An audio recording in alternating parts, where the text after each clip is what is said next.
What's going on, everybody? Welcome inside an all-new episode of the Tall Can Audio Podcast. This is episode number 1120. My name is Matt Robinson. Thank you for joining me here today. And it is a Friday edition of the podcast, and not just any Friday. It is Memorial Cup Friday. As we kick off the tournament, we'll crown a brand new Canadian junior hockey champion this weekend. And our buddy Steve McLean, a long time, our junior hockey guru, the guy we turn to when we got things to ask about junior hockey. He is en route to the tournament as we speak, and he's going to join us actually from his layover in Calgary. In between flights, we'll talk to him on Almost No Sleep. We'll get to that in just a second. First, I just wanted to apologize briefly for the lack of activity around here this week. Part of it is the shortened work week, but also I've been feeling a little bit under the weather here over the last couple days, and so we had to cancel an episode that we had promised for you on Thursday, and we'll hopefully circle back to that next week. Still not 100%, but certainly better than I have been over the last couple days, so we're able to get to Steve here today, which is great. So apologies for that. Thank you for sticking with us. We're on social media at Tall Can Audio. Make sure you're subscribed to the pod wherever you're hearing us right now. With that, we find him now pacing the halls of Calgary International Airport en route to Kamloops. The former OHL fanboy, current CHL fanboy, Steve McLean. How are you today, man? Matt, I'm barely functioning, but happy to be where I'm at right now. Yeah, you're on a layover here on your way out to the Memorial Cup, which starts tonight. You got almost no sleep, so we appreciate you making time for us, man. But how many Memorial Cups is this for you now? How many of these you been to? I believe this will be my 9th Memorial Cup this year. My first one was Mississauga in 2011, though. That one, I only actually went to one game. Like the first one I did proper, where I did the whole tournament, was 2013 in Saskatoon, and I had been to every one since, except until last year. I missed last year in St. John, New Brunswick. Right, okay. And just, I know you keep a running list. I don't know if you got the exact numbers off your head, but for listeners who haven't heard you on our show before, you've been to quite a few CHL games, would be fair to say. How many OHL games, how many CHL games are we up to right now, man? I can't remember without my spreadsheet on me exactly how many OHL games specifically, but as far as the CHL goes as a whole, I'm currently sitting at 899. Tonight's tournament opener between Quebec and Kamloops will be game 900 for me. Okay, so you mentioned, you got a bit of a background here around junior hockey. Yeah, a little bit. Yeah, so just sort of, we'll go through this kind of piece by piece a little bit here. I know we don't have you for a ton of time, but you know, the class of the tournament appears to be the Seattle Thunderbirds, who kind of ran through the West. The host is Kamloops. The Petes were a bit of an underdog story coming out of the OHL, and then of course Quebec coming out of the Q, who also had a great year. Kind of as you look at the four teams that we're looking at right now, kind of who jumps out at you as the favorite? I think everyone seems to have the same opinion, and while I think everyone acknowledges that, you know, any four of these teams can win it, at the end of the day, the smart money right now is on Seattle. That team is just so stacked and are so good. They had I don't want to say an easy time getting through the WHL. You know, they had a 5-game final with Winnipeg, but a lot of those games were fairly close. They played Kamloops in the Western Conference final. That series went 6 games, and something I'll touch on in a little bit, but I think Seattle seems to be, they're just so stacked, man. I don't have the numbers in front of me right now, but if you take a look at Militich's, I'm getting his name wrong right now. Milich, I believe, yeah. But if you look at his save percentage and goals against average in the playoffs, it is stupid, like absolute video game numbers. And you know, of course, he backstopped Team Canada at the World Juniors this year. They got Dylan Gunther technically they got him from the Edmonton Oil Kings, who were last year's WHL champs. So of course, he has actually played games in the NHL this year for the Arizona Coyotes. Rest in peace. But and he came over in a trade with defenseman Luke Prokof from the Oil Kings, and you know, those guys got championship pedigree to them. Brad Lambert finished defense, just been so good for Seattle this year.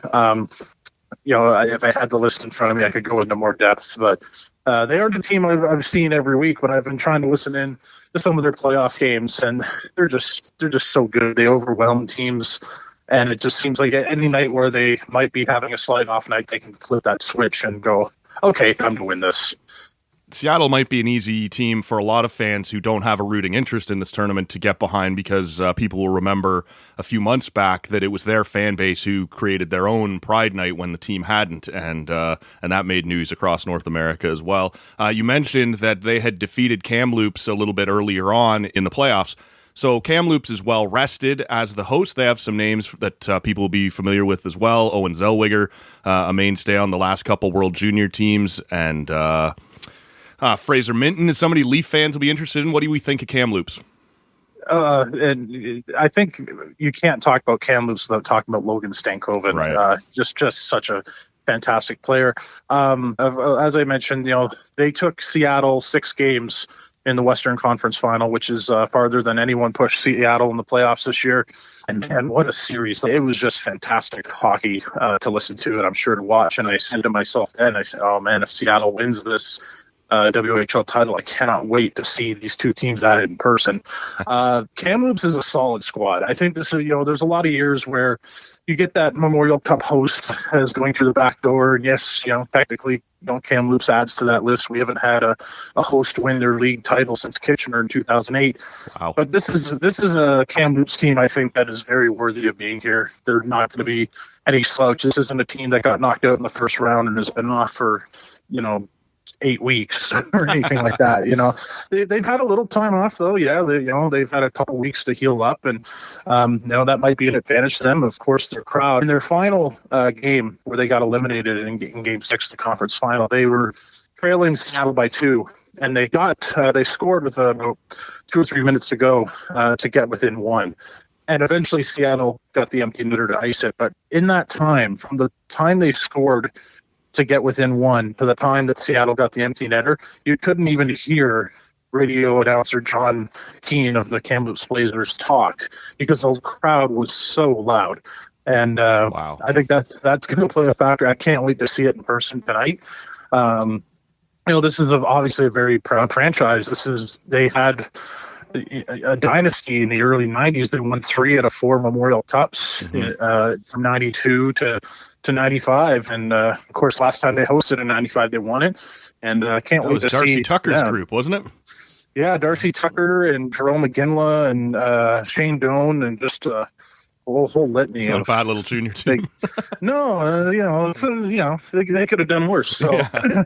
But so I honestly, as you're going through the teams here, and we'll get to Quebec and Peterborough, but from what I've heard, a lot of people saying they kind of going with Seattle first, and maybe Quebec is the next best team, and then Kamloops, and then Peterborough.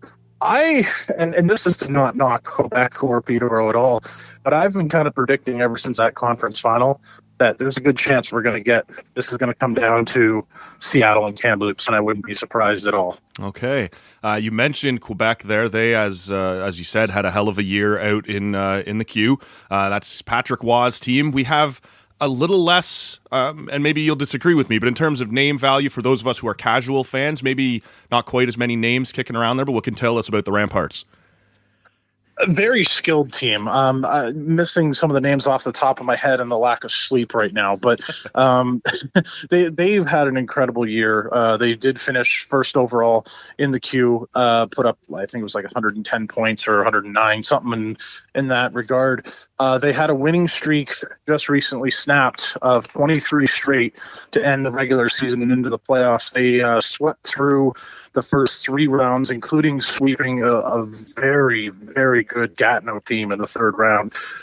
All those games, I believe, were 1-goal games or maybe an empty netter or something. So a little bit misleading, but at the same time, they won 4 straight against a very good Gatineau team. And it wasn't until Halifax managed to take 2 against them in the Q final that the Ramparts actually finally lost a game. So this is a team that has got a lot of skill. It's, prototypical Quebec League team, just a lot of skill, pretty fast. I'm wondering if they're going to be big enough to handle, those big dub teams like Kamloops and Seattle. But But at the same time, they've been proven all playoffs and all season that they're highly ranked for a reason, and certainly they're a threat to win this thing.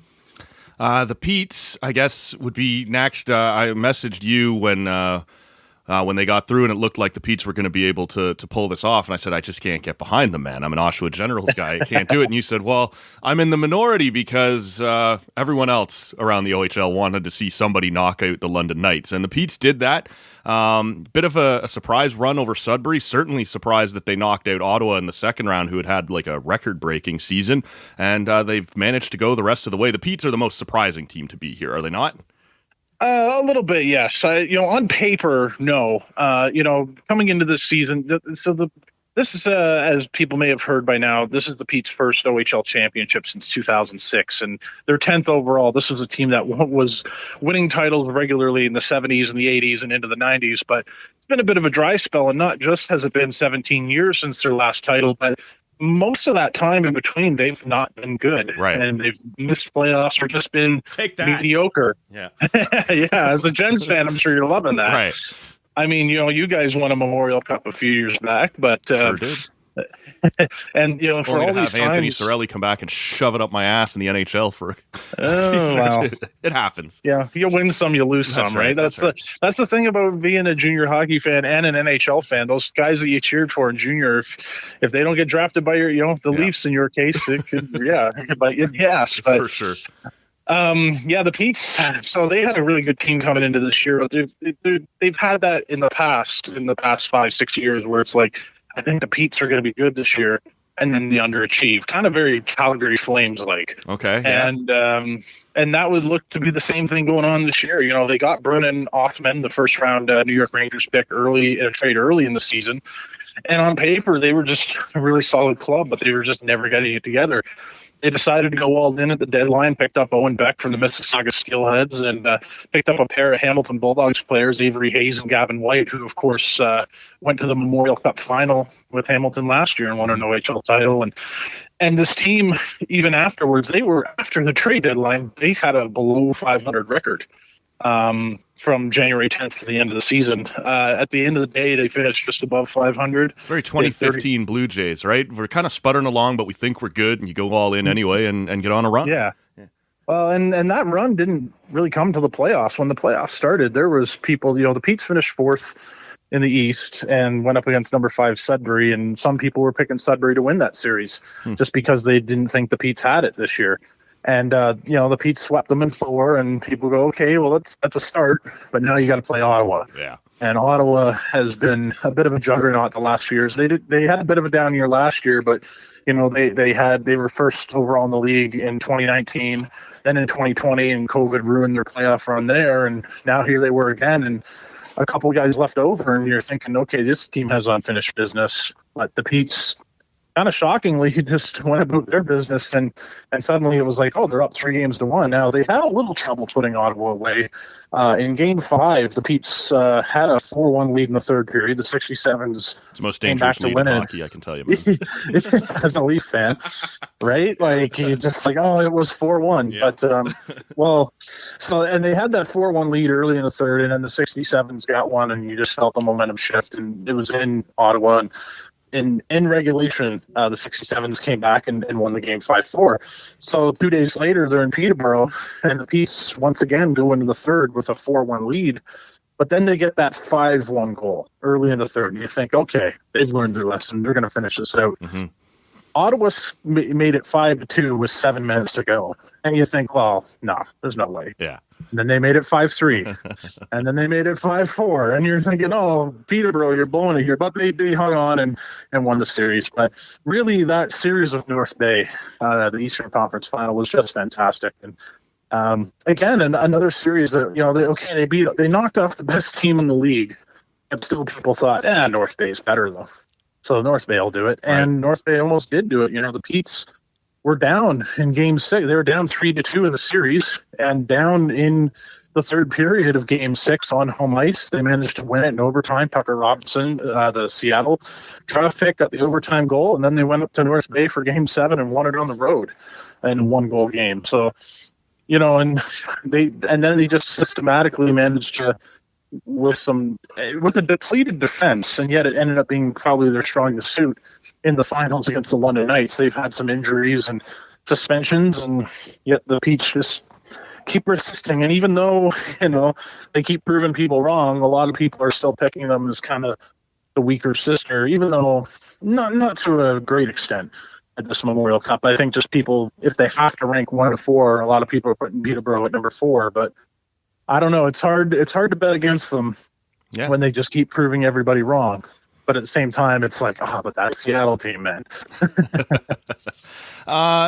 When you look at, for people who may be new to junior hockey or haven't watched the Memorial Cup in a while, the first round here's just a straight round robin. Everybody's going to play everybody. You mentioned that rematch between the two WHL teams in Kamloops and Seattle. Outside of that, is there a matchup that you've kind of got circled that you're really looking forward to seeing, whether it is maybe the speed of Quebec versus the size of Kamloops or things like that, like just an interesting matchup, one game in particular you're really looking forward to seeing how they stack up against each other?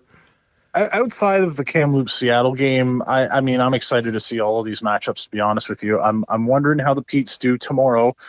Tonight's opener is Quebec and Kamloops, but tomorrow Seattle plays Peterborough. So Peterborough, they were the last team to win their league title. They did it on Sunday night, and the other teams, I think, wrapped it up earlier in the weekend. And I think they've probably had to play the most games in the playoffs of any team. This is a team that may have every excuse to, if things don't go well, to say, we were gassed. Right. So they got to come out right away. Long travel, too. Same with Quebec. Yeah. Well, they actually came out on the same plane. Oh, did they really? Yeah. It was a chartered flight, and, the plane left Quebec with the Ramparts, and then they stopped in Toronto to pick up the Petes, and they flew out together. So, but I'm trying to remember where my point was going here. But sorry about that. Yeah, no, it's all good. But the Petes, I think tomorrow's game against Seattle can really set a tone for them if they can somehow just keep that momentum going and maybe try and shock the world. Because I think a lot of people are going to think that Seattle's going to have this, and Seattle's had, by that point, will have had over a week off, I believe, and they've played not as many games. I think they swept the first 2 rounds, then had a 6 and a 5. So, we'll see how it goes, but I'm really interested in that game tomorrow. As far as going to Kamloops itself, it's one of those towns to me that screams out junior hockey, right? When we talk about whether it be World Juniors or the Memorial Cup and how these things belong in the small junior hockey markets. Have you been to Kamloops before? Are you looking forward to this? What have you heard about the city, and what are you expecting out of the vibes there? Yeah, I'm really looking forward to this. First of all, not only have I not been to Kamloops before, I've never been to BC before in my life. So looking forward to that a lot. You mentioned, when it's in the smaller market, and Kamloops isn't a very small town, but, and compared to some of the other markets in the CHL, I mean, hell, you've got Quebec City, who plays in an NHL-sized building, and you got the Seattle Thunderbirds there, and, Seattle's become a pretty hockey-mad spot as of late, so, and the Thunderbirds have a great history, too, but you're looking at Kamloops and such a great history with this franchise, but a smaller market. And I mentioned when I got to do a radio hit in Kamloops the other day about how what I'm looking forward to is where the Memorial Cup is the talk of the town. Having been to a couple where people are there for the Memorial Cup, but it's just another thing happening in town. And especially when it was in like Mississauga, where once you left the rink, you would have no idea what was going on. So because GTA just does not care. And I don't want to knock some of the other cities that have hosted it.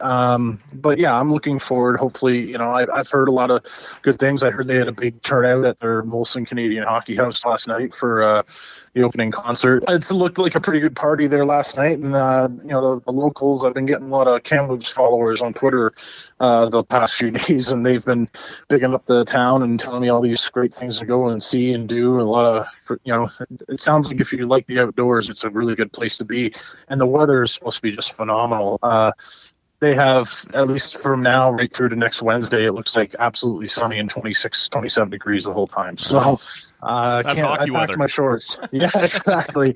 My philosophy has always been, if you're wearing shorts to the rink, it means either the season is just starting or you're at training camp or you're playing really deep into the playoffs. Either way, it's a pretty good day. True enough.